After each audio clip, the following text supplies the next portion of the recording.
Hello, and welcome to You Have to Ask the Question. I am Rabbi Ira Hill, and I'd like to share a thought with you. There are 6 times in the Torah where they use the word zachor to remember, and we learn from that there are 6 places, 6 incidences in the Torah that Hashem wants us to remember every day, at least once, keep it in our mindsets. There's a mitzvah of, as many of us know, to remember Amalek, and therefore once a year we make a public declaration. It's a mitzvah d'oraisa. But there are also 5 other places where the Torah uses the word zachor, and it's the concept that these things, these events, are something that we should be paramount in the Jewish psyche, and therefore is something that we should remember every day. And we have incorporated it into the davening. At the end of davening in Shachris, many people say these 6 zechiros, these 6 times, these 6 psukim or verses in order to refresh memory. What are these 6 times, and why are they so significant? There are many events in the history of Klal Yisrael, and they're not included, and the Torah does not preface them with the word zachor. So let's go through them.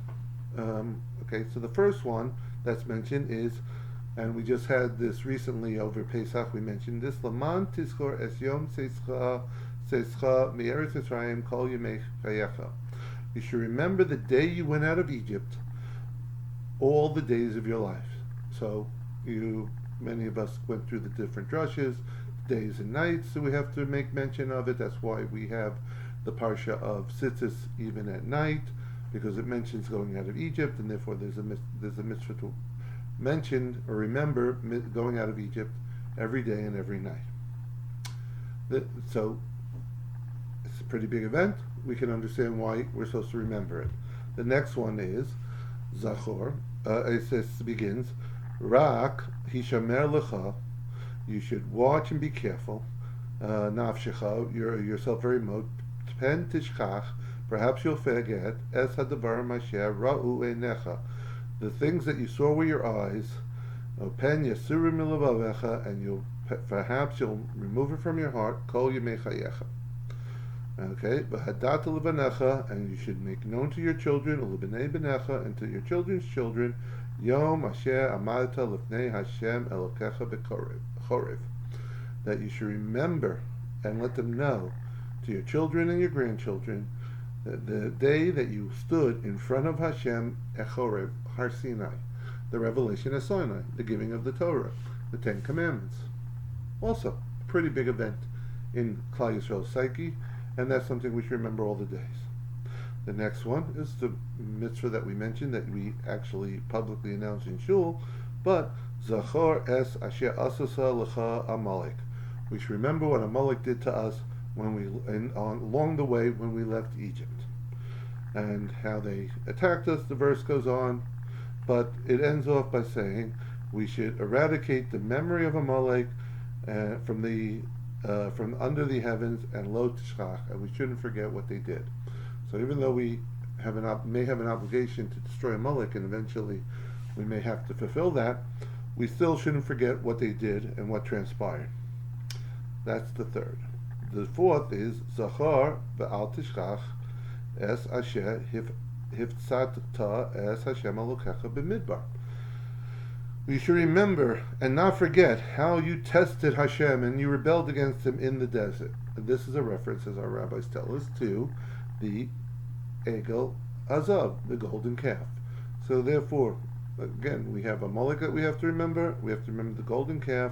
We have to remember Har Sinai, and we have to remember going out of Egypt. Right? The next one is also something that most of us know, and we'll see the significance. It says Zachar Asher Hashem Elokecha leMiriam. Remember what God did to Miriam, b'derech, on the way when you went out of Egypt. It says B'seichem miMitzrayim, when you went out of Egypt. So what happened with Miriam? We all know that even though she took care of Moshe, she saved his life, she the one who watched from far along. However, she spoke to Aaron privately about something she felt Moshe was doing wrong, an act that was on a level tantamount to Lashon Hara. Therefore, Hashem punished her with saras, the punishment of leprosy. And Klal Yisrael waited for her while she healed from this leprosy. And we should remember that Hashem punishes Lashon Hara with leprosy. We should understand that that's something that we have to remember all the days of our life, that there's a correlation between how serious it is, that even the greatest one, in doing what she thought was an act of love and had the greatest intentions not to harm, nevertheless, Lashon Hara is such a serious avera. Okay, it's an interesting event that we have to remember, but why is this? What's the correlation? And finally, the last of the six is Zachar Hashem HaShabbos L'Kadsho. You should remember the Sabbath and keep it holy. Right? So therefore, Hashem prefaces that you have to remember the Shabbos, and therefore we do acts on Shabbos to show that we remember it. Not only do we just not do the 39 malachas, which is a concept of shamor, of watching and being careful. However, we have to do positive acts like Kiddush and Suda and Oneg and Zmiros in order to remember the Shabbos day, to do acts of a positive act. So these are the six things that, as I mentioned, it's important for all the Jewish people to remember on a daily basis. However, there are many events that are not listed among here. For example, Kriyas Yam Suf is not one of the things that we should remember all the days of our lives. Or the Akedah, which also is something that is has a big focus around Rosh Hashanah Yom Kippur, and we ask for that as Hashem should remember it, but as us, as Jews, we don't have a mitzvah of remembering the Akedah. Yes, it is incorporated into the davening that people say it in the area of Karbanos.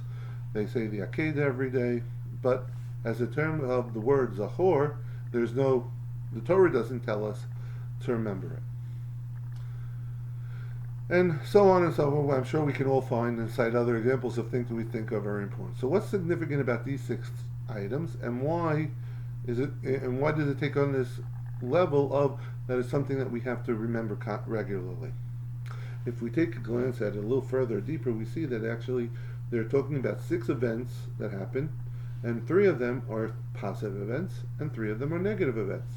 The positive events are the going out of Egypt, it's standing at Har Sinai, getting the Torah, and Shabbos. Those three events. What are the negative events? It's the golden calf, Amalek attacking, and Miriam speaking Lashon Hara and getting punished. So if we really see these six things, the Torah has two sets of three remembrances. We have three positive remembrances for events and three negative events. With this little insight, with this little breakdown, we can maybe see what the Torah is trying to tell us and why it's so important to remember these concepts, these events, because they illustrate things that are important that Klal Yisrael has to remember. As mentioned in one of my earlier classes, we talked about the idea that the Torah was built or was set up for three things: Torah, Avoda, and Gemilas Chasadim. That's referenced in number 1.1 in the classes. It also says that the world is kept in existence, that we have to keep going because of Emes, Din, and Shalom. These three concepts as well. So, and we talked about how the tie between those three concepts of Emes, Din, and Shalom are the same as Torah, Avodah, and Chasadim, and what's the necessity of having two different Mishnayos to illustrate those perspectives. However, over here we see that there is, like we said, 3 and 3. And if you look, each of these events are also an illustration of those three concepts.